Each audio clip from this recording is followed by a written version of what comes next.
En la actualidad, somos testigos de una rápida transformación del entorno, resultado de distintas fuerzas sociales, políticas, económicas. La velocidad del cambio exige evolucionar nuestra manera de interpretar la realidad, anticiparse, imaginar, planear, construir, validar. Tenemos que desarrollar nuevas habilidades para alcanzar dicho cambio. De Ingenio es una producción de Omar Valencia que te invita a dialogar sobre los diferentes componentes de la innovación junto a nuestros invitados expertos. Acompáñanos cada miércoles a las 14:30 horas por WAC 89.5, tu frecuencia universitaria. Esto es De Ingenio.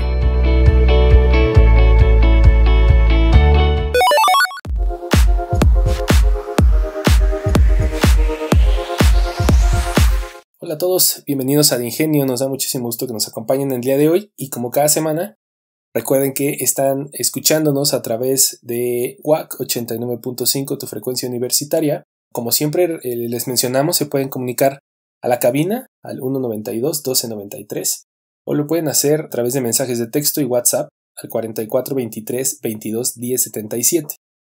Como les comentábamos la semana anterior, nuestro programa ya está disponible en diferentes plataformas. Lo pueden escuchar en Facebook buscándonos como De-Ingenio Radio y lo pueden hacer también vía YouTube buscándonos como De Ingenio Radio. Recordamos por favor que si les gustan los episodios denle like a cada uno de los programas que escuchen y por favor compártanos en sus redes sociales. Si además escuchan nuestras emisiones a través de YouTube o Facebook, por favor suscríbanse, denle like a las páginas para estar en contacto y mantenernos en sintonía. Ha sido muy interesante esta semana, hay diferentes notas de bastante valor con contenidos muy diversos que hemos estado revisando. Es interesante, es una nota, es publicada por José Luis Boj en un blog de ciencias sociales. Esta información nos hicieron favor de compartírnosla y nos llamó la atención desde que comenzamos a leer el artículo. Básicamente tiene mucho que ver, y vamos a empezar ya con el programa, tiene mucho que ver con algo que vamos a denominar falacias argumentativas. Estas falacias argumentativas son malos hábitos, malas prácticas a la hora de comunicar nuestras ideas, a la hora de debatir, a la hora de compartir información, opiniones. Estas falacias han venido a tomar una mayor relevancia hoy en día en este mundo digital. Y lo han hecho debido a que es muy fácil, los gobiernos lo han estado usando por varios años. Es muy fácil manipular la opinión pública a través de esta información, a través de notas que están sesgadas o que tienen alguna clase de hueco, digamos, informativo. Mostrándoselas a la comunidad adecuada o a la población adecuada, estas notas se convierten en realidades. Ahora, evidentemente jamás van a ser realidad o jamás van a ser completamente ciertas. Más bien, estas realidades se denominan así porque toman una relevancia muy alta y lo que obligan es a la persona que las lee a modificar o a alterar su percepción respecto a un fenómeno o respecto a alguna condición o nota. Hay varias cosas. Antes de empezar directamente queremos también sugerirles un documental que está disponible en Netflix de un cineasta americano bastante polémico de nombre Michael Moore. Este documental tiene mucho que ver con esta desinformación y el cómo se utiliza para propósitos no tan claros. Y bueno, hay varias cosas que ustedes pueden consultar. El documental se denomina o se llama Where to Invade Next, traducido o interpretado en español sería como ¿ahora qué invadimos? ¿O qué sigue por invadir? Sería otra forma interesante de considerarlo. Bien, ahora en este documental hay diferentes posturas, se hace una revisión de diferentes fenómenos que ocurren a lo largo del mundo y cómo Estados Unidos ha intervenido de forma positiva, aunque no me lo crean, de forma positiva en cada uno de estos escenarios. Muchas de las ideas que el cineasta retrata y que discute, fueron sugeridas, fueron creadas por norteamericanos y que lamentablemente después de tiempo se abandonaron estas prácticas o estas ideas y algunos otros países de Europa y el resto del mundo sí las adoptaron y las adoptaron muy bien. Tan es así que son parte importante de sus sistemas educativo, penitenciario, en fin. Y es interesante por ahí la sugerencia. Si tienen oportunidad, véanlo. Otro documental sirve como referencia para el tema del día de hoy, que tuvo que ver con la información que Facebook filtró a varias empresas Se denomina filtrar porque no se ha llegado a una conclusión específica respecto a si fue venta o no, si se infringió alguna ley de privacidad a la hora de compartir esta información. Pero en el caso de la empresa Cambridge Analytica, pues lo que hizo fue utilizar mucha de esta información para programar algoritmos que ayudaban a influir en las decisiones de las personas que recibían constantemente un bombardeo de información o pseudoinformación y que los orientaba a tomar decisiones o que los empujaba a tomar decisiones en situaciones tan importantes como las elecciones de un país. De hecho, pues el mismo Mark Zuckerberg fue invitado al Senado a compartir su testimonio al respecto. En el documental se plasma mucho de toda esta situación. Es muy interesante saber que, pues, a pesar de que la empresa no existe más, pues se demuestra de alguna forma con información muy interesante cómo esta práctica se utilizó en algunas elecciones en Latinoamérica y que no dudo ni tantito que estas prácticas sean utilizadas a lo mejor en otros escenarios, no necesariamente el político. Entonces es importante darse cuenta, digamos, para sobresimplificar el contenido de este video, que la población respecto a un tema se puede dividir en tres. Están poblaciones totalmente en contra de algo, que ya tienen una postura muy clara, muy definida y que incluso tienen argumentos, válidos o no, pero están muy seguros de una postura respecto a algún fenómeno. Está el otro extremo totalmente, que son las personas que están a favor, que en situaciones similares, independientemente si los argumentos sean correctos o no, pues ya tienen una postura muy clara respecto a, insisto, alguna situación social, política o económica. Y aquí hay una brecha entre ambos extremos que prácticamente se vuelve el mayor de los objetivos de esta empresa durante los años que funcionó. Y bueno, no solo esta empresa, sino muchas otras iniciativas que buscan precisamente cambiar la opinión pública respecto a algo.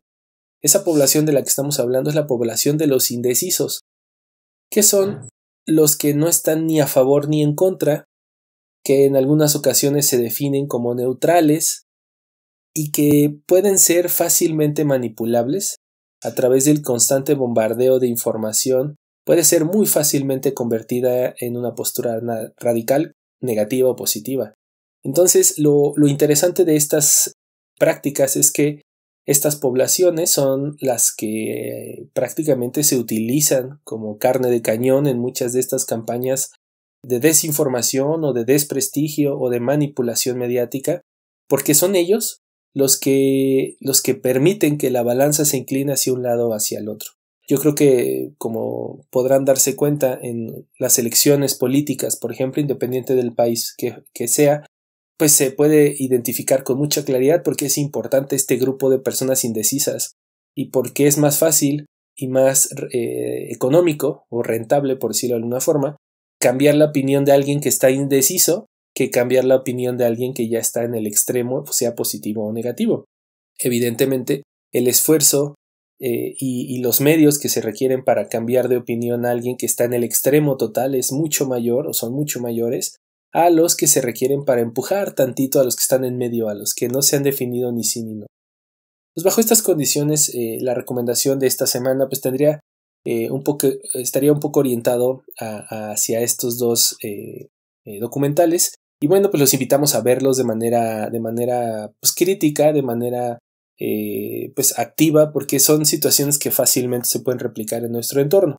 Ahora que si quieren ver este episodio del que le estábamos hablando, en inglés el documental se llamó The Great Hack.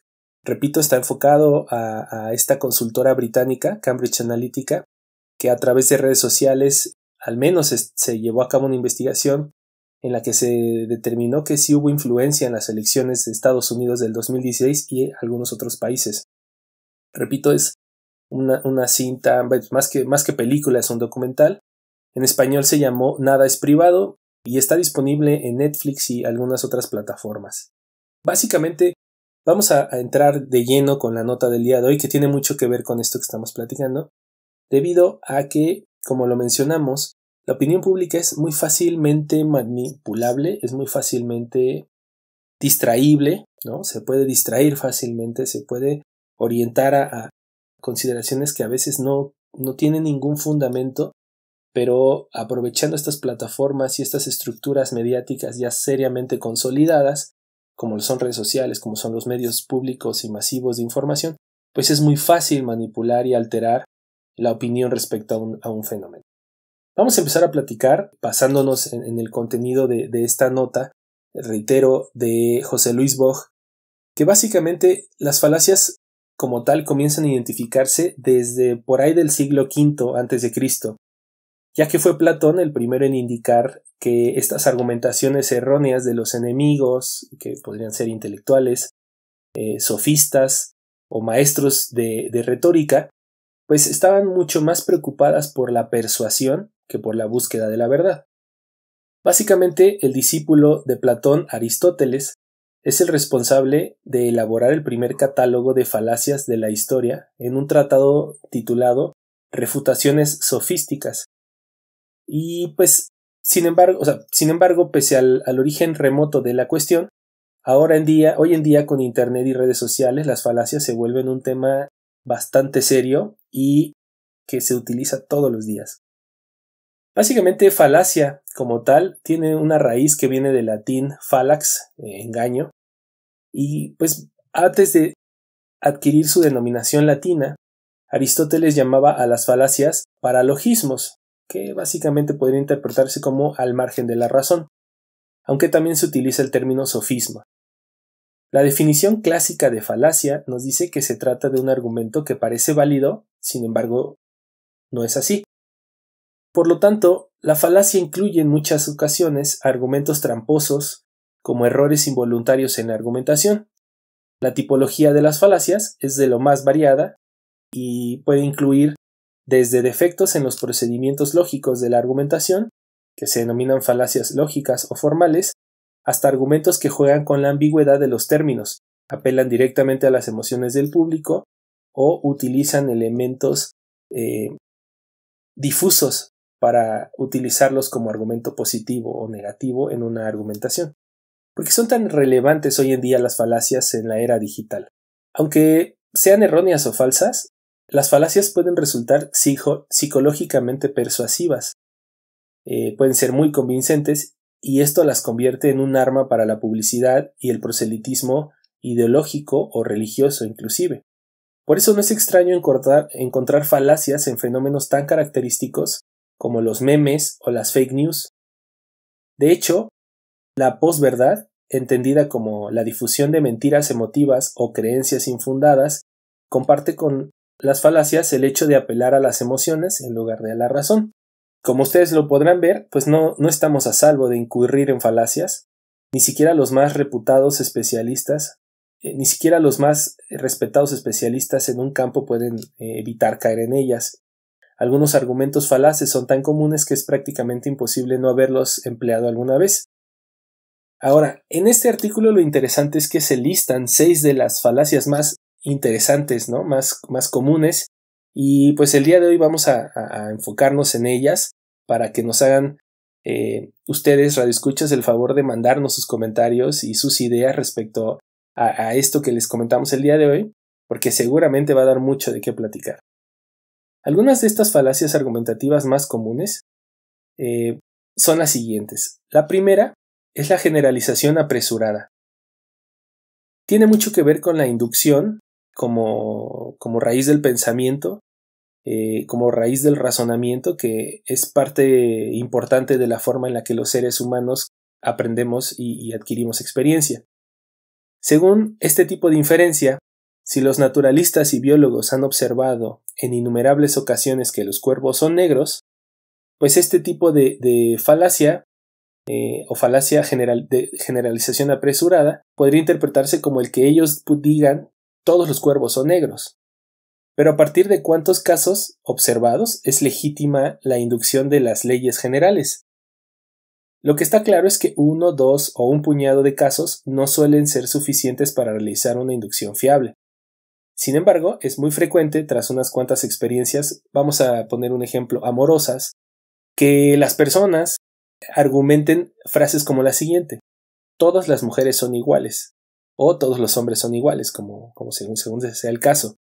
Y esto ocurre con máximas similares respecto a otros escenarios, como por ejemplo, todos los vehículos europeos salen malos, ¿no? O todos los vehículos americanos son buenos. O sea, son argumentaciones que pues, son complicadas de validar y que muy seguramente más de alguna vez hemos usado, conscientes o inconscientes, en alguna discusión o en alguna conversación. Por muy agitada que sea la vida de una persona, pues los individuos no pueden hacer una generalización de este tipo en términos de la estadística detrás, ¿no? Una muestra estadística insignificante de 2 o 3 relaciones o 4 relaciones amorosas no es suficiente como para llegar a una conclusión como esta, ¿no? Que todos los hombres o todas las mujeres son iguales. La segunda falacia argumentativa del día de hoy tiene que ver con la falacia de la falsa causa.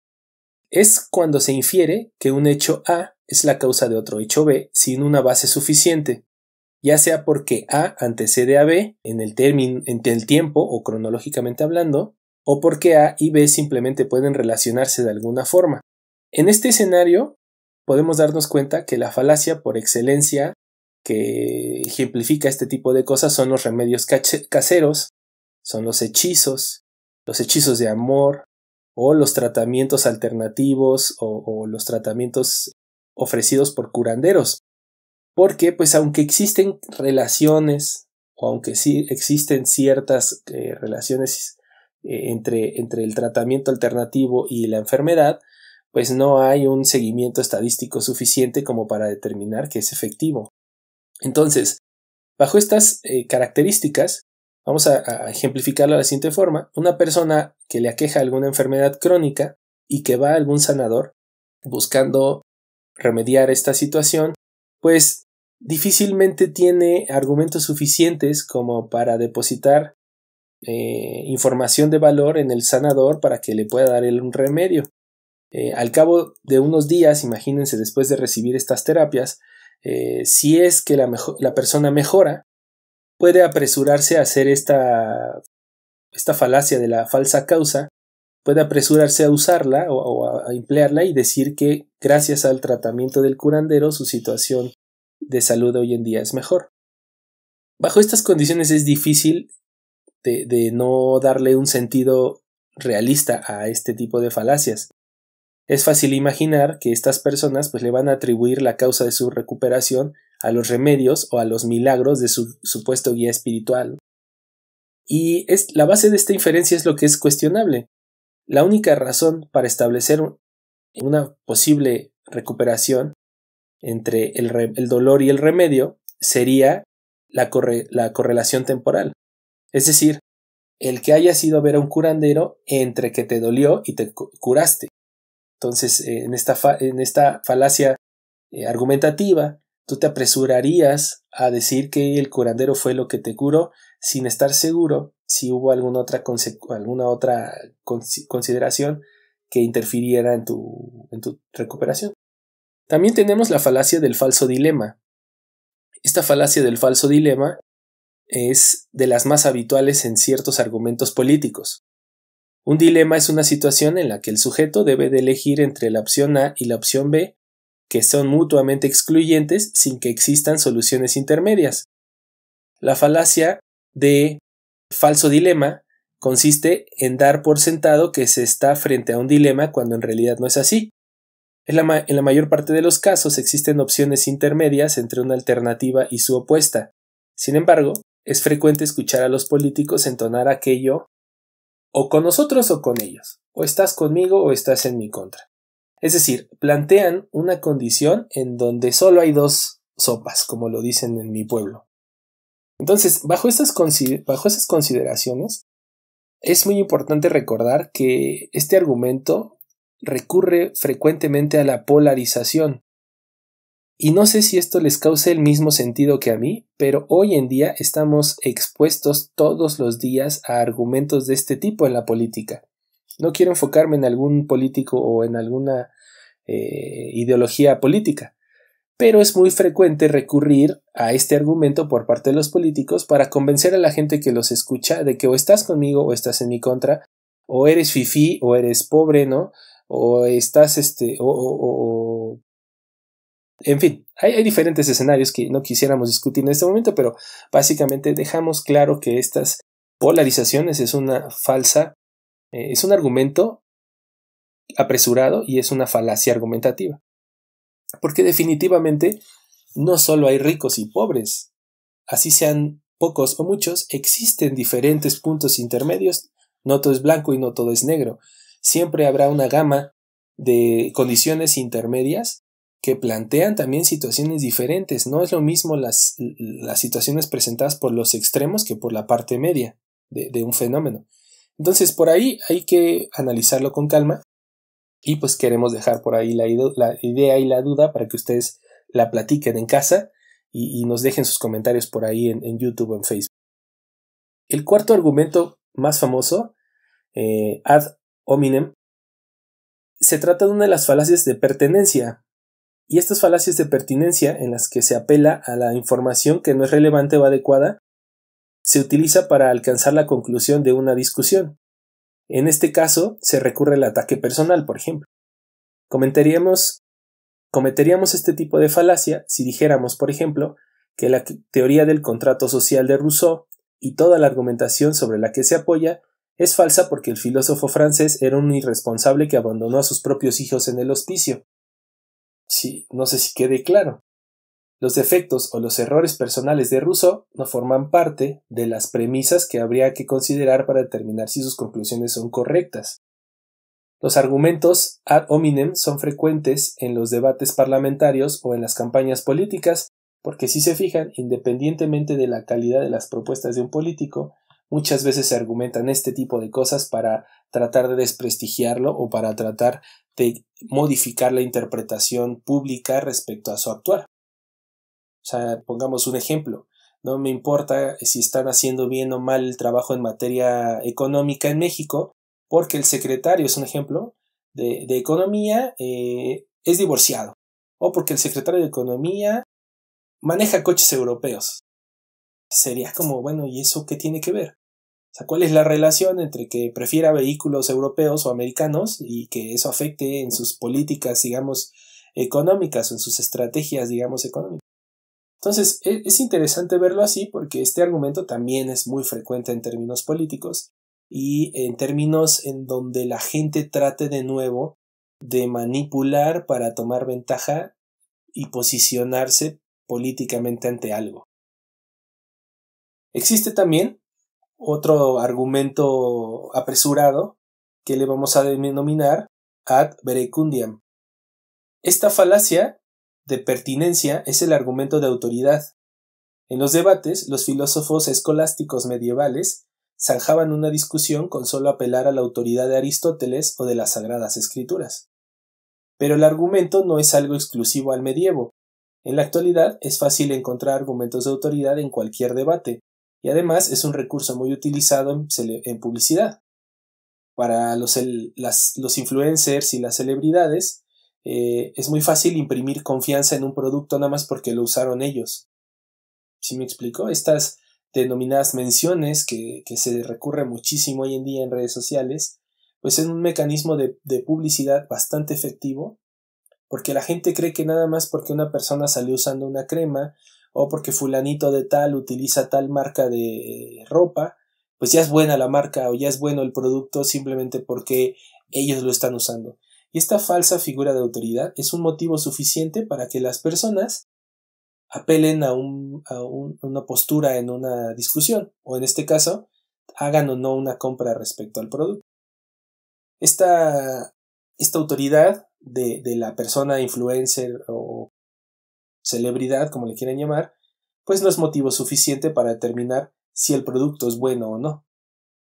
Entonces es muy interesante que lo cuestionen y lo pongan en la mesa, debido a que grandes pensadores a lo largo de la historia son conocidos por cometer errores en sus aseveraciones y que, bueno, fueron aprovechados y fueron en este caso aceptados simplemente porque los dijo fulanito de tal, pero eso no significa que hayan sido sustentados de forma efectiva.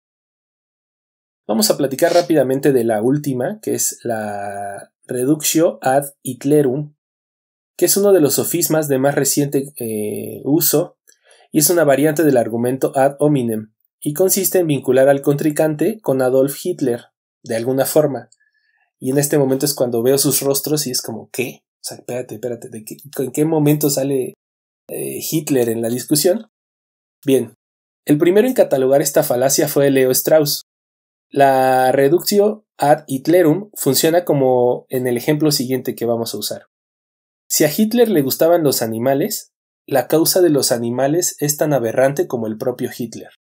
Mike Goodwin, un abogado estadounidense, observó que si en un debate en Internet se alargaba lo suficiente, tarde o temprano habría que hacer una relación o una comparación con los debates que tenía Hitler. Desde entonces, este argumento se utiliza o se conoce como la ley de Goodwin y se utiliza para impedir el recurso de la reductio ad Hitlerum. E incluso en algunos foros, incurrir en esta falacia supone la expulsión, el cierre del hilo o todo tipo de medidas similares.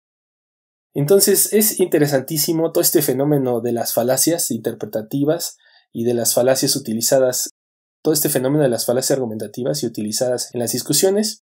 Yo quiero concluir y cerrar rápidamente la emisión de hoy recordándoles que en esta revolución digital en la que todo el mundo vive, pues la información que fluye, la información que nos llega no está determinada por su calidad, está determinada por algoritmos que no saben si el contenido es cierto o no. Los algoritmos solo saben que la gente les dio like, que la gente le dio seguir, que la gente los abrió, que la gente los vio, y mientras más gente los lea, más rápido se difunde. Entonces hay que tener muchísimo cuidado. Los medios digitales y las redes sociales, a pesar de ser un micrófono abierto para todo el mundo, muchas veces carecen de filtros. Y los filtros tienen que ser impuestos por nosotros. La calidad de la información que recibimos tiene que ser establecida por nosotros. Nadie más la va a cuidar. Y entender estas falacias es fundamental para detectarlas y evitar incurrir en ellas. Pues lamentablemente como cada semana nuestro programa se ha terminado, ha llegado al final.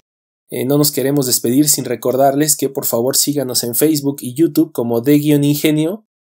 Denle seguir, suscríbanse a nuestro canal y por favor denle like al episodio si les gustó y compártanlo en sus redes sociales. Estamos en contacto, nos vemos la siguiente semana. Esto fue De Ingenio.